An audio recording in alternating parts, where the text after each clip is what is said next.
본성과 속성이라는 제목으로 오늘 교리 강좌 5강을 시작할 텐데 제목부터가 조금 생소하다, 그죠? 본성이라는 말, 속성이라는 말, 이런 말들, 이런 표현을 쓸 수밖에 없어서 그런 것인데 우리가 쉽게 이해할 수 있는 표현으로 각자가 생각하시면 되겠습니다.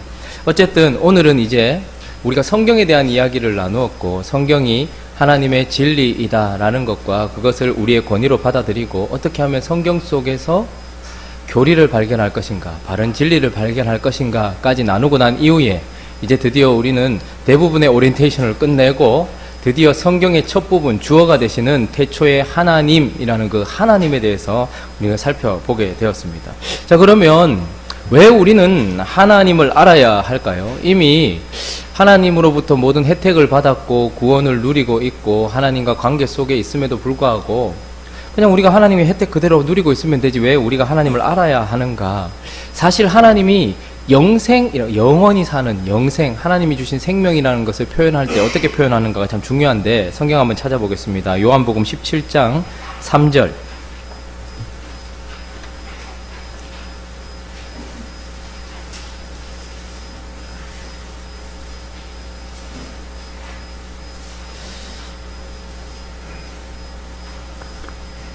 우리에게 영생을 주신 하나님이 영생을 어떻게 표현하는가 하니까 신약성경 177페이지 요한복음 17장 3절 한번 읽어볼까요? 시작.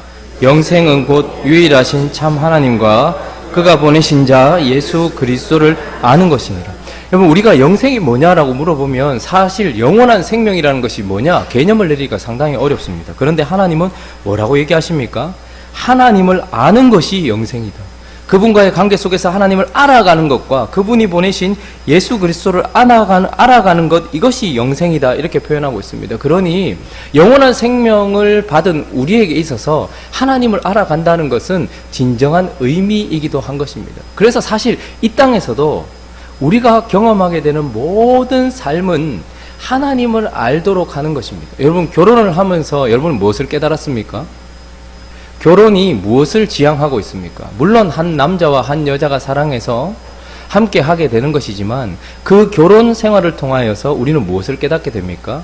우리의 신랑 되신 예수 그리스도와 그분의 신부된 우리를 깨닫게 되는 것입니다. 그래서 한 대상과 한 대상이 서로 어떻게 사랑하는가, 그리고 우리는 결혼을 통해서 자녀를 놓으면서 사랑이 결과를 만들어낸 그런 것들을 알게 되는 것이죠. 부모 자식 간의 관계를 통해서 우리는 하나님의 아버지 되심을 알게 되고 그분의 자녀됨을 알아가는 것입니다. 그래서 사실은 이 땅에서도 우리에게 주어진 모든 삶에 충성을 하면 이 땅에서 우리의 삶을 사는 것도 있지만 그것을 통해서 누구를 알게 되는 것입니까? 하나님을 알게 되는 것입니다. 여러분, 호세아 선지자 같은 경우는 잘 살고 있었는데 하나님이 그에게 찾아오셔서 결혼을 시키셨고 그 동네에서 가장 음란한 여자, 누가 봐도 저 여자는 창기다, 이렇게 말할 고멜과 결혼을 시키셨습니다. 그것을 통해서 사실은 자식을 3명을 놓고 그렇게 살아가면서 그가 깨닫게 된 것은 아무리 사랑을 해줘도 음란하게 자기 자신을 떠나버리는 고멜을 통하여서, 그 아픈 마음을 통하여서 하나님이 아무리 사랑해줘도 떠나버리는 이스라엘 백성들을 향한 하나님의 마음을 알게 되는 것이죠. 여러분, 그 옆에 있는 배우자가 나 이외에 다른 대상을 사랑하면 어떻습니까? 좋아하거나 하면 어떻습니까? 장난으로가 아니고 난 장동건 좋더라, 뭐 이런 이야기 장난으로 하는 거 말고 진짜로 진심으로 옆에 있는 누구 나 옆집에 저 아저씨 너무 괜찮던데 뭐 이런 얘기를 하면 속이 시원하십니까? 지금 큰일 났네요. 질투를 하게 됩니다. 질투라는 것은 내 것을 지키려고 하는 마음입니다. 시기는 내 것이 아닌데 가지려고 할 때 생기는 나쁜 마음이지만 질투는 내 것을 내가 지키려고 하는 마음입니다. 내 아내에게 누군가가 접근하면 질투를 하게 되어 있고 내 아내가 나 아닌 누군가를 바라보면 질투를 하게 되어 있는 것입니다. 그것은 거룩한 심정이죠. 우리가 결혼이라는 걸 통하여서 하나님과 우리의 관계 속에서 하나님이 우리를 질투하시기까지 사랑한다는 것을 조금 알 수 있습니다. 얼마나 우리를 사랑하시는지 우리를 그렇게 알 수 있는 것이죠. 그래서 우리가 하나님을 안다는 것은 사실은 영생하는 것의 근본적인 이유이기도 하고, 또 하나 왜 우리가 하나님을 알아야 하는가 하면 이것이 가장 중요한데 이것이 인생의 목적이기도 하기 때문입니다. 여러분, 하나님을 알게 되는 것에서 그치는 것이 아니라 이제 우리가 하나님을 알게 되면 어떻게 될까요? 그 알게 된 하나님을 예배하는 삶을 살게 되어 있습니다. 그리고 하나님은 우리가 하나님을 알고 예배하기를 원하세요. 요한복음 4장으로 앞으로 한번 가볼까요? 요한복음 4장 22절, 24절까지.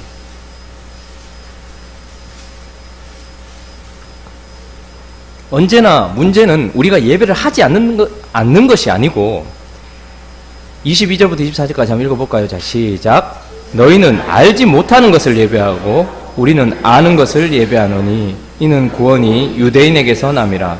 아버지께 참되게 예배하는 자들은 영과 진리로 예배할 때가 오나니 곧 이때라. 아버지께서는 자기에게 이렇게 예배하는 자를 찾으시느니라. 하나님은 영이시니 예배하는 자가 영과 진리로 예배할지니라. 왜 우리가 하나님을 알아야 되는가? 여러분은 예배하기 위한 것만이 아니라 모든 인생이 예배를 하고 있습니다. 그런데 문제는 뭐냐면 하나님을 알지 못한 채 예배한다는 것이 문제입니다. 왜 북이스라엘이 사울과 다윗, 솔로몬을 지나서 나라가 갈라지고 북이스라엘이 시작되면서 북이스라엘은 722년 나라가 망하기 전까지 예배가 한 번도 끊어진 적이 없었습니다. 근데 문제는 무엇이었냐면 하나님께서 원하시는 예배를 드리지 않았다라는 거예요. 하나님은 영과 진리로 예배하기를 원하신다 얘기합니다. 영으로 예배한다는 것이 무엇이겠습니까? 성령 안에서 성령으로 예배하는 겁니다. 진리로 예배한다는 것은 무엇이겠습니까? 그 성령을 통해서 깨닫게 된 말씀대로 예배한다는 거예요. 그런데 북이스라엘의 예배는 무엇이었습니까? 영으로 예배한 것이 아니라 자아 충만으로 예배를 드렸습니다. 그리고 진리대로 예배를 한 것이 아니라 어떻게 드렸습니까? 자기의 뜻대로. 하나님은 레위인들 중에 제사장을 세우라고 했는데 자기들은 어떻게 합니까? 그냥 일반인들 중에 제사장 세우고, 하나님은 7째 달 15째 날을 절기로 정하셨는데 그거하고 비슷하게 8째 달 15째 날에 절기를 세우고, 그리고 하나님은 예루살렘 성전에서 특별히 만나 주셨는데 그는 단과 베델에다가 금송아지를 만들어 놓고 이게 하나님이다 말하면서 나라가 멸망하기까지 예배를 드렸지만 문제는 무엇이냐면 하나님을 알지 못한 채 예배 드렸단 말입니다. 우리는 북이스라엘을 보면서 이렇게 철을 찰지 모르겠지만 지금도 그런 사람들이 허다하지 않겠습니까? 교회 안에서 열심을 내고 열심히 뭔가를 하지만 하나님이 정말 기뻐하시는가? 그리고 하나님이 원하시는 예배를 드리고 있는가 가늠해보지도 않은 채 그저 예배라는 행위를 드리고 있을 때 그것이 얼마나 큰 문제입니까? 그래서 인간의 제일된 목적을 이루기 위해서 바른 예배를 드리고 영원히 산다는 게 문제가 아니라 하나님을 아는 것이 영생이래요. 그러니까 왜 하나님을 알아야 되는가? 하나님을 제대로 알며 영원히 사는 삶 속에 의미 있는 예배를 드리기 위하여서, 하나님이 기뻐하시는 삶을 드리기 위하여서 우리는 사실 하나님을 알아야 된다라는 것입니다. 그래서 이제부터 우리가 하나님에 대해서 살펴보게 될 텐데, 몇 주 동안 하나님에 대해서 살펴보게 될 텐데, 이런 하나님에 대하여 살펴볼 때에, 이런 말도 불경스럽지만 하나님에 대하여서 우리가 알아갈 때에 우리가 가져야 될 태도가 있습니다. 먼저는 절대 논증하는 태도를 가져서는 안 됩니다. 논증이라는 것 자체는 나쁜 것이 아닙니다. 그러나 성경도 하나님의 존재에 대해서라든지 하나님의 어떠하심에 대해서 논증하지 않습니다. 이러하여 하나님이 존재하십니다. 그러므로 그 존재하시는 하나님이 이렇게 말씀하십니다. 이렇게 얘기하잖아요. 성경은 처음부터 어떻게 얘기합니까? 하나님을 선포해버립니다. 태초에 하나님이 천지를 창조하시니라. 하나님이 이미 계시다는 것을 그냥 전제로 깔고 가는 것입니다. 그런데 어떻게든지 하나님의 존재나 그분의 어떠하심을 설명하고 논증하려고 하는 태도들이 많이 있습니다. 예를 들면 야, 하나님이 어떻게 존재하냐 물어보면 우주론적인 존재 증명이 있어요. 이건 뭐냐면 모든 것이 결과적으로 보면 뭔가 결과를 향해서 달려가더라는 거예요. 원인과 결과가 있더라는 거예요. 뭐 이런 것들을 통해서 뭐 우주론적인 논증을 하기도 하고, 무엇인가는 결국은 어떤 결과를 만들어내더라는 것을 보면서 목적이 있더라는 거예요. 이 땅의 모든 것들이. 그래서 목적론적인 논증을 통해서 그러니까 하나님이 계신다. 그리고 우리의 마음을 살피거나 양심을 살피거나 선이 결국은 무엇인가 의미를 나타내더라는 것을 보면서 도덕론적으로 하나님이 계신다라고 설명하기로 하지만 이것이 유익하긴 해요. 자, 이러니까 하나님이 계시잖아 라고 할 수는 있겠지만 이런 것들이 믿음을 만들어내지는 못합니다. 그러므로 우리는 하나님을 알아갈 때에 논증적인 태도로 나아가지 아니하고 믿음으로 하나님을 바라봐야 합니다. 그래서 가장 중요한 태도 중에 하나는 바로 신을 보셔야 된다는 거예요. 여러분 출애굽기 3장 가볼까요?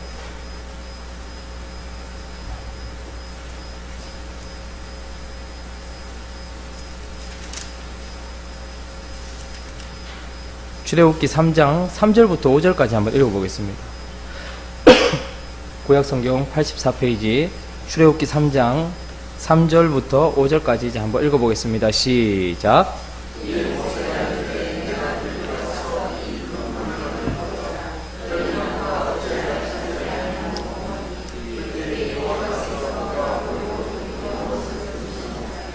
하나님이 떨기나무 가운데서 그를 불러 이르시되 모세야 모세야 하시매 그가 이르되 내가 여기 있나이다.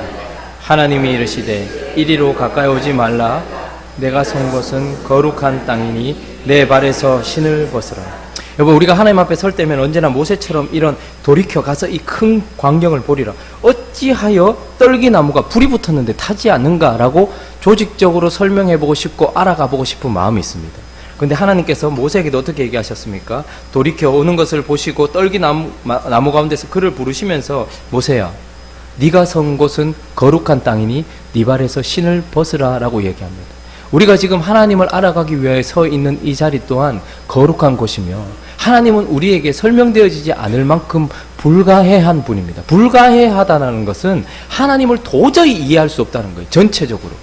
그렇지만 그것이 우리가 하나님을 몰라도 된다라는 그런 의미는 아닙니다. 완전히 다 이해할 수는 없지만 그러나 하나님이 보여주시는 데까지는 가야 돼요. 그래서 떨기나무 앞에서 하나님께서 신을 벗으라 하실 때에 신을 벗고서 믿음으로 하나님이 보여주시는 만큼 보려고 하는 그런 마음, 논증적인 태도를 버리고 하나님이 보여주시는 그 앞에 겸손하게 신을 벗고, 신을 벗는다는 것은 자기의 주권과 자기 자신의 생각을 내려놓는다라는 뜻입니다. 우리가 언제나 하나님 앞에 설 때면 우리가 지적인 자살을 하자는 것이 아니라 믿음으로 하나님을 바라보려고 하고 겸손히 하나님이 내게 가르쳐 주셔야지만 알게 됩니다라는 것을 인정하며 하나님 앞에 신을 벗고 나아가는 태도로서 나아가야 된다라는 것입니다.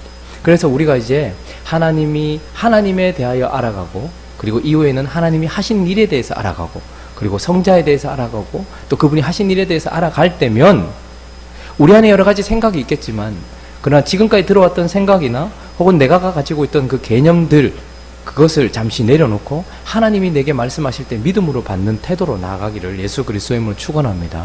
자, 그러면 먼저 그분의 본성, 오늘 제목이 하나님의 본성이잖아요. 본성. 본성을 어떻게 설명하면 좋을까요? 본성. 본성은 어떤 존재의 가장 큰 특징, 가장 넓은 개념, 이렇게 생각해 보면 될 것 같아요. 그래서 몇 주 동안 이런 순서로 나갈 겁니다. 먼저는 가장 큰 특징인 본성을 살펴보고, 그 다음에 그 본성으로부터 나오는, 자, 하나님이 이런 분이다 라고 이야기할 때 여기에 가둘 수는 없겠지만 이런 분이에요. 그러면 이 안에 어떤 특징들이 있을 것 아닙니까? 그럼 이게 본성입니다. 하나님의 본성, 가장 큰 특징. 그런데 이런 하나님의 특징들 속에서 무엇이 드러날까요? 각 부분마다 어떠한 부분들이 드러나겠죠. 이렇게 보면 이런 부분들이 더 명확하게 보일 것이고, 그 본성 중에 여기서 보면 이렇게 보일 것이고, 그것을 속성이라고 합니다. 그래서 베드로전서 2장도 한번 가보겠습니다. 베드로전서 2장 9절에 보면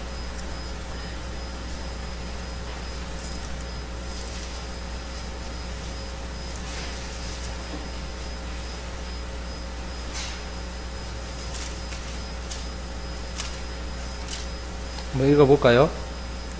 베드로전서 2장 9절, 신약성경 379페이지. 자, 시작.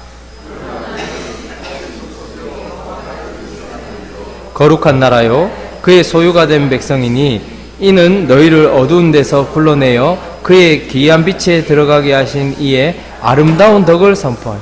자, 여기에 기이한 빛에 들어가신 이의 그런 분이 계신데, 아름다운 덕이라는 요 부분이 속성이라고 합니다. 그러니까 하나님이 계세요. 근데 그 하나님이라는 분 안에 여러 속성들이 있다는 거예요. 이렇게 보면 이런 부분이 보이고 저렇게 보면 저런 부분이 보여서, 그래서 그 아름다움을 나타내는 것을 속성이라고 얘기해요. 그래서 이 속성은요, 하나님이 우리에게 보여주시기를 기뻐하시는 그분의 성품을 의미합니다. 그러니까 저라는 존재가 있겠죠. 저라는 존재의 어떤 본성이 있을 것입니다. 그런데 저라는 어떤 존재의 본성 속에는 이쪽으로 보면 이런 속성들, 보여주고 싶어하는 친절이라든지 아니면 유머라든지 아니면 노래라든지 이런 부분들이 있겠죠. 하나님이라는 분이 계시는데 그 본성을 먼저 살펴보고, 그리고 그 본성 속에서 나오는 어떤 하나님이 우리에게 보여주고 싶어 하시는 그분의 속성들을 살펴볼 것입니다. 그것은 그분의 아름다운 부분들인 거예요. 그래서 우리가 알았으면 하는 부분들을 하나님께서 자꾸 한 부분씩 보여준단 말이죠. 그러니까 큰 본성이라는 것에서 부분인 속성을 살펴볼 것입니다. 큰 본성은 그분이 어떠한 분인지 거의 이해하지 못할 만큼 불가해한 부분들이에요. 그래서 우리를 완전히 엎드리게 만들어요. 그런데 아름다운 덕인 그분의 속성들, 하나님께서 우리에게 보여주시고자 하는 그런 부분들은 우리로 하여금 경외심을 갖게 만듭니다. 예를 들어서 나이아가라 폭포 같은 곳에 갔을 때 우리가 그것을 딱 보는 순간 입이 딱 벌어져요. 우와 하고 입이 딱 벌어져요. 하나님을 바라볼 때에도 그런 부분들이 있단 말입니다. 하나님은 그걸 우리에게 보여주시기를 원하시고, 그래서 그런 부분들을 보면서 우리가 어떻게 하기를 원하시냐 하면 하나님을 경외하고 하나님을 사모하게 하시려고, 하나님이 와 대단하신 분입니다 라는 것을 알게 하시려고 그렇게 하세요. 그런데 그 속성 속에는, 하나님께서 우리에게 보여주시는 부분 속에는 오늘 우리에게 보여주는, 제가 비공유적 이런 표현을 썼는데 이게 어렵게 생각하지 마시고 우리 안에는 없는 거예요. 하나님과 우리가 공유하지 않고 있다는 거예요. 그러니까 하나님께만 있는 속성들이 있는 거예요. 예를 들면 영원하다라든지, 우리는 영원하지 않거든요. 불변하다라든지 뭐 이런 것들, 그러니까 이런 것들은 우리에게는 없기 때문에 와 대단합니다 이런 생각이 드는 것이죠. 그래서 하나님을 예배하게 하는 습성이 있어요. 그런데 하나님과 우리가 공유하고 있는 부분도 있습니다.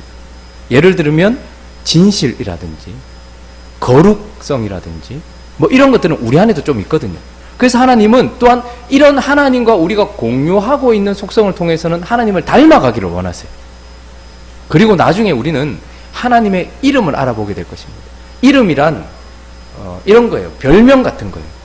이스라엘 백성들이 하나님의 이름을 가지게 될 때면 언제나 어떤 특성이 있냐면, 하나님과 이스라엘 백성들이 같이 어떤 삶을 공유하거나 역사적인 시간을 공유해요.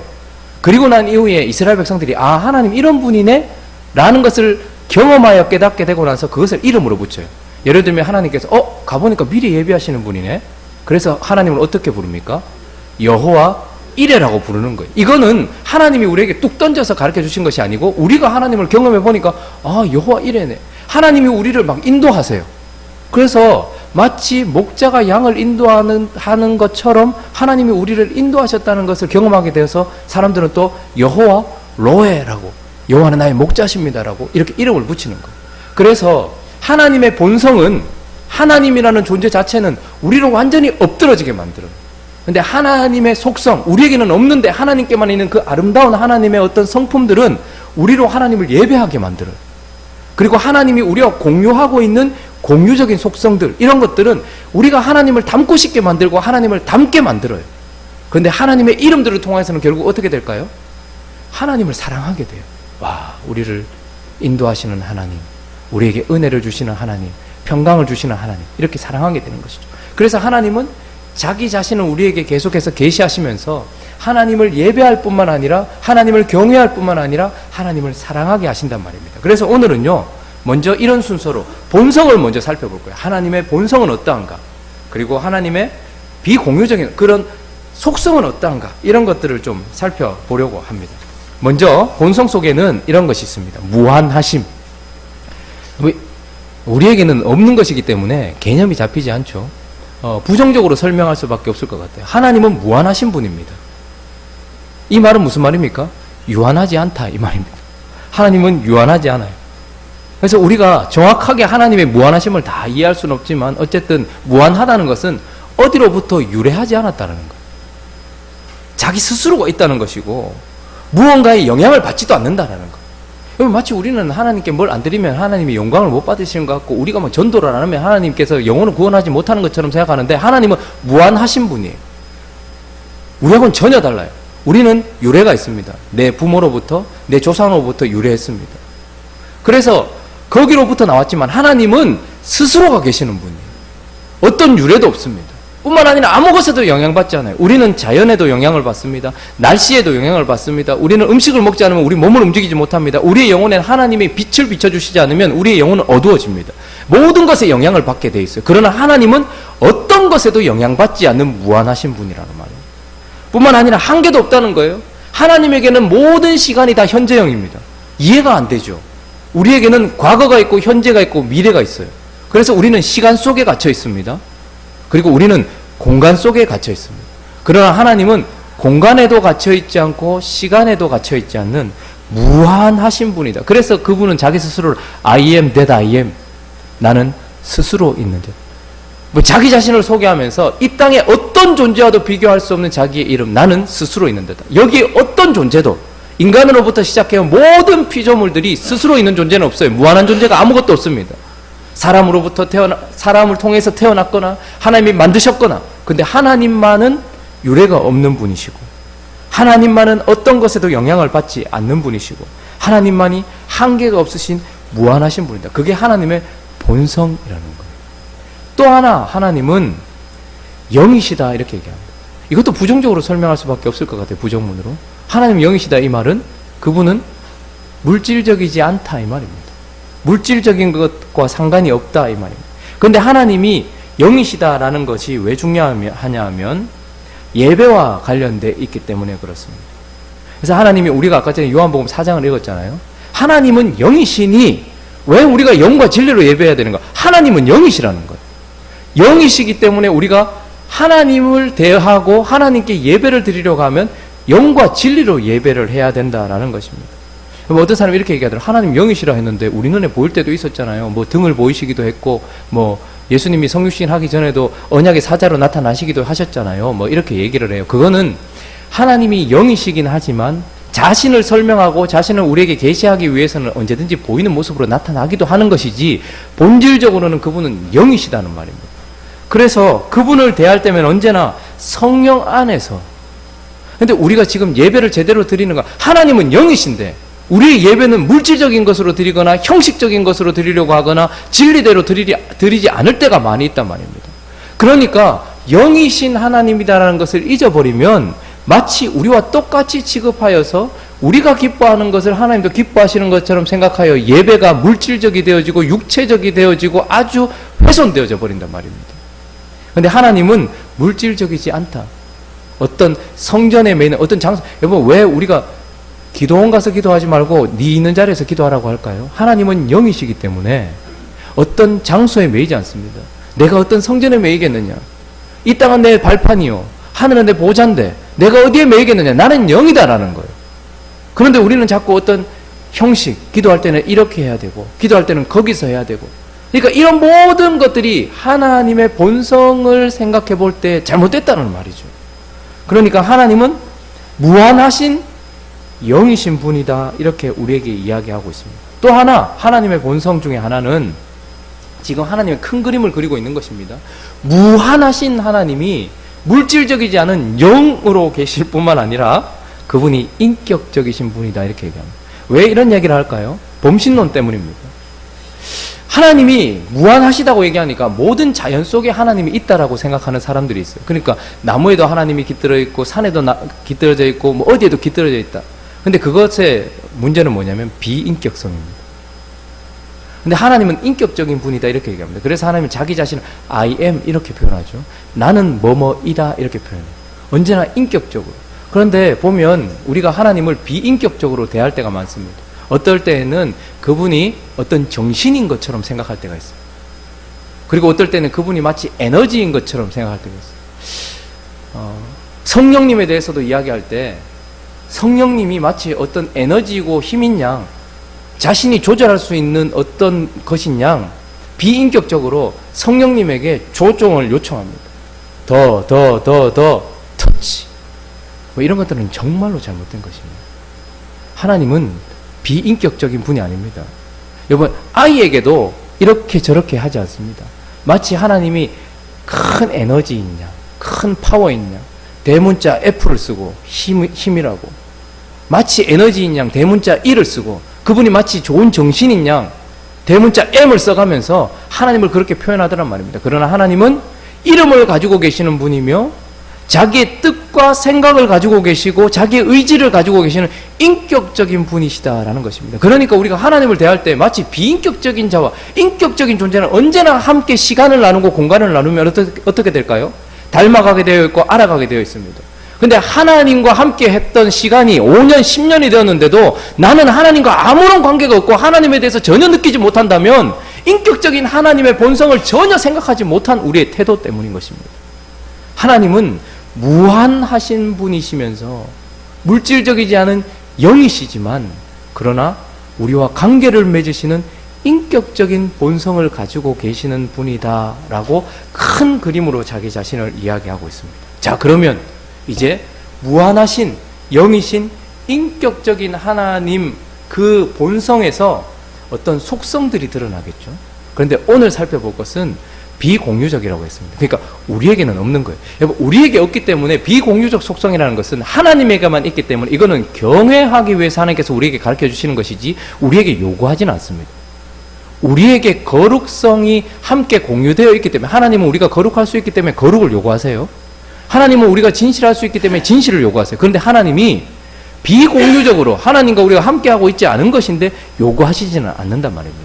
그러니까 이것은 어떤 아름다운 부분을 보면서 우리가 하나님을 경배하기 위해서 우리에게 주어진 속성이 있는데 그 첫 번째가 뭐냐면 무한하신 영이신 인격적인 하나님의 어떤 아름다운 속성 중에 가장 우리가 먼저 살펴봐야 될 것은 영원성과 불변성입니다. 우리는 영원하지 않아요. 근데 하나님은